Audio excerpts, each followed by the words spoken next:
Three-time All-Star Raffy Devers was traded from the Boston Red Sox to the San Francisco Giants last night.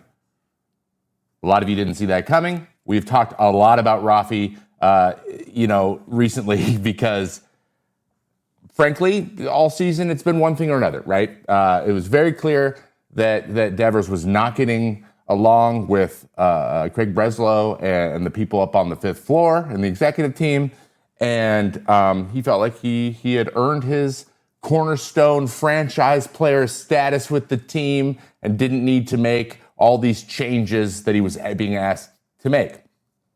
We've talked a lot about how he has a point.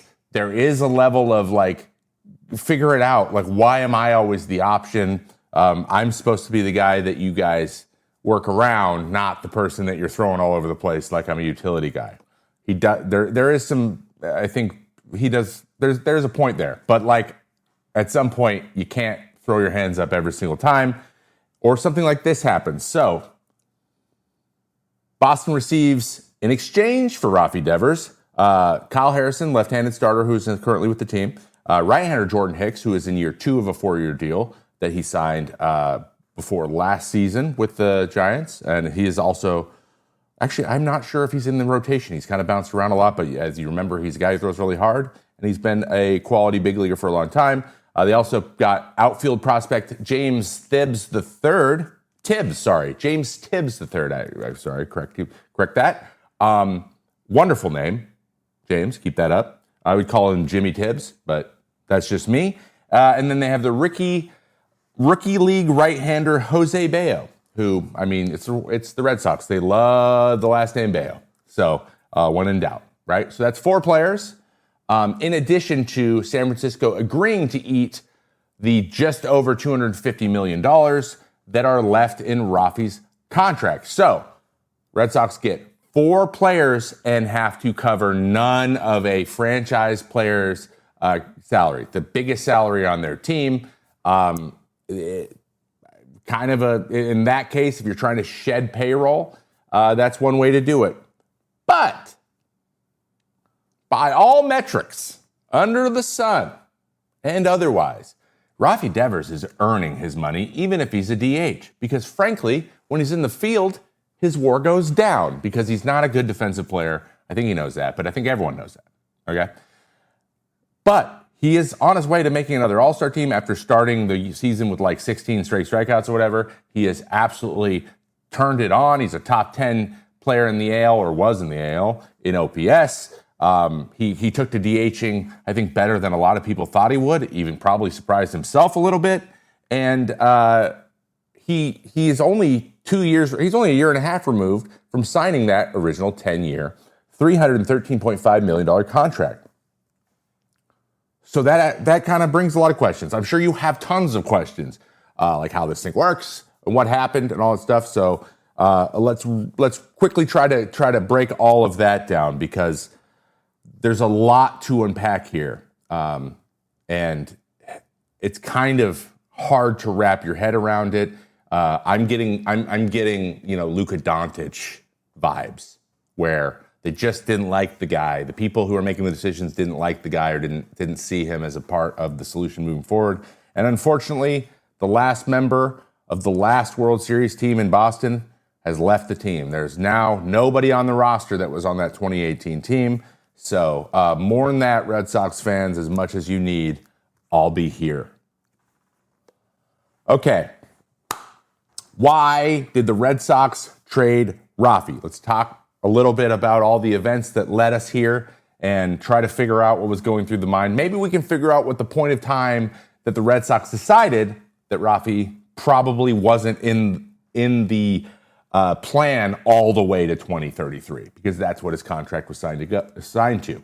He's a young dude. You make a commitment, and a year and a half later you change your mind.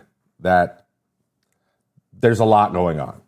The trade ends a fractured relationship between Devers and the Red Sox that had degraded since spring training, when Devers balked at having to move off of third base. Alex Bregman was kind of rumored to be talking to the Red Sox. He wanted to play third base. He's the Gold Glove from last year in the AL for third base, so you got to put him out there, right? And Raffy is notoriously a below-average third baseman, and the Red Sox defense has been horrendous for like 4 years now. Like, they're terrible, and they're constantly giving up runs for their pitchers.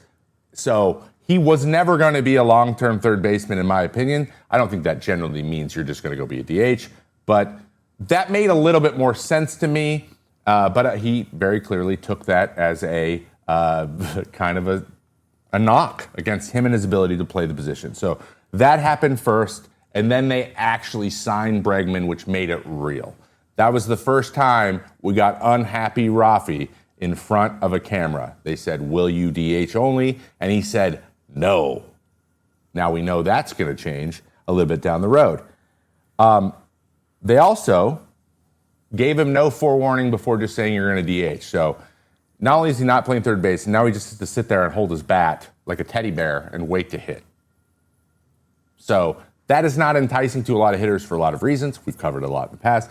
But sometimes guys just struggle to sit there and just wait for their next AB. It bothers them mentally. Having defense to kind of be a palate cleanser between at-bats is sometimes good for a hitter, okay?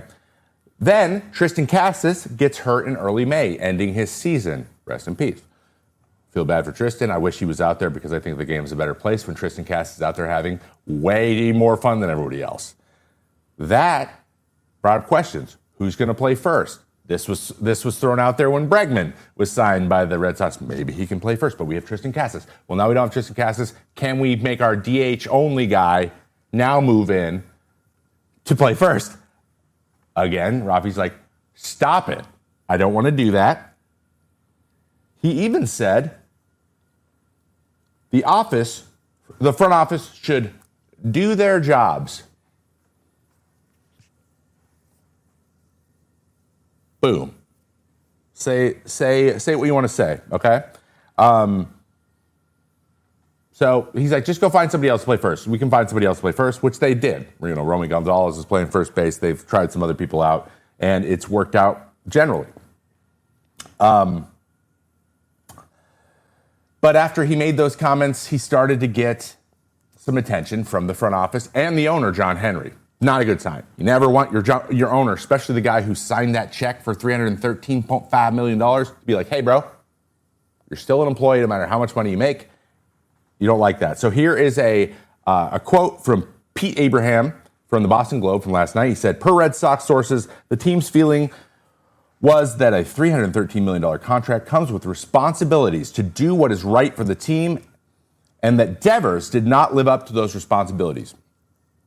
They had enough, and they traded him. See, okay, so the interesting thing about this is everyone wants their franchise player. It's so rare, and this is why it was crazy about Luka as well with the Mavericks. Once you find that guy, you don't let go of that guy. Once you decide that he is your guy, you don't go back on that idea, right? You stick to it. It's like part of your long-term plan. In January in 2023, we thought Raffy Devers was that guy, right? Now pretty much every team has a $250 to $300 million player. He's usually the center of the team, and then you build around him, and Raffy was that guy. Then they decided, we don't think Raffy will make any sacrifices for the rest of the team. He just wants what he wants, and we have to build around him, which is kind of already how teams kind of generally are. I think that's what his expectation was, and he didn't want to be the one being jerked around and having to worry about this stuff. That was for someone being paid a lot less money. Now, you can call that selfish, you can call that whatever. There's a little bit of a point there, but there also has to be I'm ride or die a Red Sox, so I'm going to do what I need to do. You have to land on that if you want to stay in that city for a long period of time. Full stop. That's just, you can be mad, you can be frustrated, but eventually you got to find a happy medium where you're like, I am here to play baseball, and I want to win baseball games, and the money is nice, but I want that first. And if that means just DHing, that means just DHing. But if it's pulling teeth every time they need you to change anything at all, they can get off you pretty quickly. And it seems like with the new GM, with Craig Breslow, which is really interesting. We'll talk a little more about him because I was actually his teammate for a year. And all of this is very surprising to me from a lot of places, but they just don't keep their center guy. They haven't done it either, and you guys may remember some of these other choices they've made recently that are very similar to this one. Kratz, real question for you. So I'm in Arena Club and I opened up a slab pack. I pulled a Wyatt Langford auto rookie card. I got an immediate offer from Arena Club. I turned it down. It was in the mid 300s range. I've gotten a few offers since. Thoughts on Wyatt? Should I hold on? I saw it. I didn't see it when you ripped the pack, but it looks so sick with everything around it and how it's spinning in your showroom. That John looked nice. But no, you shouldn't sell it. Maybe wait till he makes an all-star or two, and all of a sudden that 300 goes up, and you're going to get another instant offer right away on Arena Club.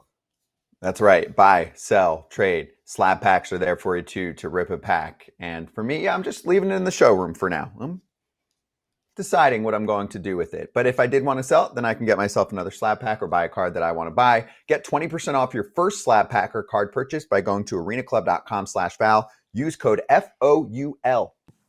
Remember these guys? That's Xander Bogaerts.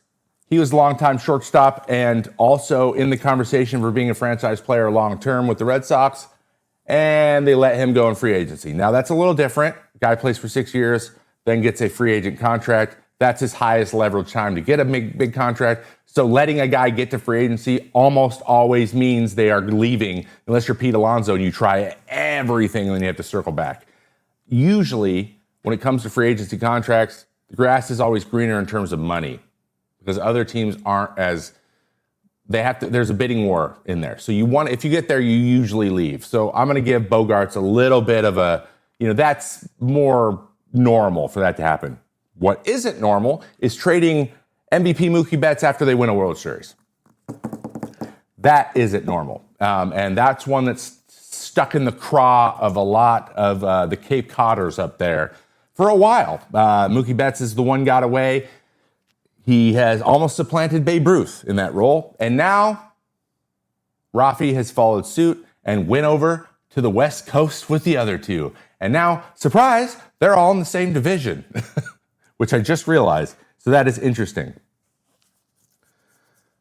And now there's nobody from that 18 team. So we have completely fully rebuilt from the 2018 team. It is interesting. Actually, Mookie Betts had a comment after the Dodgers 5-4 win over those same Giants last night. He said, I just thought it was crazy. Nothing really to say. It's just crazy. I genuinely don't care. It is what it is. Okay, that's the first time I read that. I got to be honest. That's the first time I read that. That's good. I honestly genuinely don't care. Like I'm not going to get all hot and bothered by the Red Sox and their decision making, but that is kind of crazy. And it's kind of crazy. That sounds like a guy who just really doesn't want to talk about this. All right. So cool. He's gone. Craig Breslow. Wasn't a big fan. I think that was pretty apparent from the beginning. And you got to think about it this way. So here's been my experience with Craig.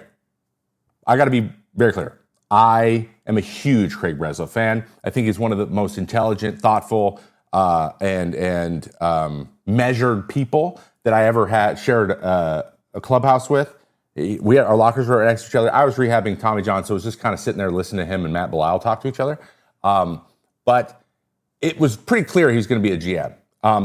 But what he doesn't have is an abrasive bone in his body. Like, he doesn't come at you for no reason, but he does stick to his guns, and I think that's kind of what happened here. It's hard for me to think that a player, like Raffy, too, who's very likable as well, had like a personal problem with Craig Breslow. I think Craig just says, hey, man, like, this is hard. This job's really hard, and it's Boston. Like, I got to figure out a way to piece this thing together, and I can't just pay everybody. That's not how it's going to happen. So you gotta work with me here. And he wasn't getting a lot of that going. But I think at the end of the day, John Henry was the man who was like, you know what, I'm whatever. Whatever you need to do. If he's in your way, let's go. And I think that's kind of just what happened. And it's just one of those unfortunate circumstances. There is another side of this. Remember, the Giants, who are good this year and just got an all-star. Like, we voted on the all-star game last week. I put Raffy Devers in DH for AL. Uh-oh. I don't know what happens now, actually, because now he's against Ohtani. So this is interesting. We'll see. We'll see how this works. I genuinely don't know how it's going to work. But he goes over to a team that has a lot of the same problems as the Red Sox in terms of personnel. So let's first, before we get into that, let's go into what Devers is doing this year. His triple slash is 272, 401, 504. He's got 15 homers and 58 RBIs, which makes him the RBI leader for the Giants currently right now. That's about what his career average is, maybe slightly better in the slugging category. So this is the most homers he ever hit, right? He's tied for third in the MLB in RBIs as well. So they got a very good player who's playing good this year. This is actually a quote from Buster Posey, their president of baseball operations. I just think that the bat's so special. So do I. My thoughts are it's really hard to acquire the type of talent at this point in his career. I agree with that as well. It's pretty unprecedented. We're obviously taking on a lot of money. We're giving up some pitching, giving up our first round pick from last year. That's Tibbs. So this didn't come without a cost, but we felt like this was a chance to take a shot. I fully agree. If they're willing to get rid of him, I think that the Giants got a W here, right? But like I said, personnel problems. Who's the third baseman? Oh yeah, Matt Chapman, who got paid a bunch of money last year. He's going to be the full-time third baseman. They don't have him right now. He is nursing a sprain, I believe an ankle sprain, but he will be the third baseman. So that leaves first base for Raffy. So now we're back to where we were before, because guess who the DH is? Wilmer Flores, who just happens to be leading the Giants in RBIs with 51 and having the best season he's had in years. So you can't just be like, all right, Wilmer. Wilmer was on the hot seat. He has earned his spot. He deserves to be out there. But again, he's a little bit of a defensive liability as well. So which guy are you going to put in the field? So the question is, would Devers consider playing first base for the Giants? I guess we're going to find out about that in the next couple of days. I'm going to be blown away if he just goes out and does it right away. And it's like, you know what, I'm good. Let's just go play first base. That is interesting. So we got to see how they're going to move those pieces around in order to get the most out of the three guys who are very good players and also being paid really well. I don't know what they do, but I will say, especially since Lamont Wade is gone and Dom Smith has taken over playing first quite a bit, that Raffy can go play first base. If he can just play a passable first base, having his bat in that lineup will be next level. I have a question here. After being the DH all season, could he play third until Chapman comes back? I wouldn't do that. Just throwing that out there. Would not do that. Either go first or keep him in DH. But I don't know what you do with Wilmer. Maybe Wilmer plays first. Maybe those are the two options. But I think you need to. One of those two guys has to be the first baseman moving forward. And there's one last interesting personnel situation with this Red Sox or with this Giants boondoggle. I don't even know if that's the right word. How would long-term commitment to Devers impact the path for a top prospect like Bryce Eldridge, who is also a first baseman who is raking at third base, AAA Sacramento, not to be confused with the Sacramento A's. They just happen to share the same minor league park. All right. So what happens then if Devers goes over to first? What happens? I would say DH is probably the long-term solution because Flores eventually isn't going to be there long-term. This might be his last year with them. Then now you have someone to slot in there. But in the short term, if he's not ready to come to the big leagues, then you just throw Raffy at first. That's what I would say. I would say that is probably the best way to do it. But long term, he is a DH because I think that the production this year has outweighed or has been great as a DH, which isn't something you can count on coming to spring training. So I'm interested to hear what you guys think. Let me know in the chat. Let me know in the comments. Raffy Devers, who's going to win this one, and is the haul that the Red Sox getting back? Jordan Hicks in the rotation. hopefully helping out, or Kyle Harrison. Will either one of those guys be able to pick up some of this slack that the pitching over in Boston is struggling? Maybe it's a stopgap situation. And what do we think about these prospects? Are they going to come up and are they going to be a big contributor to this team moving forward? Rest in peace, 2018 World Series champs, Boston Red Sox.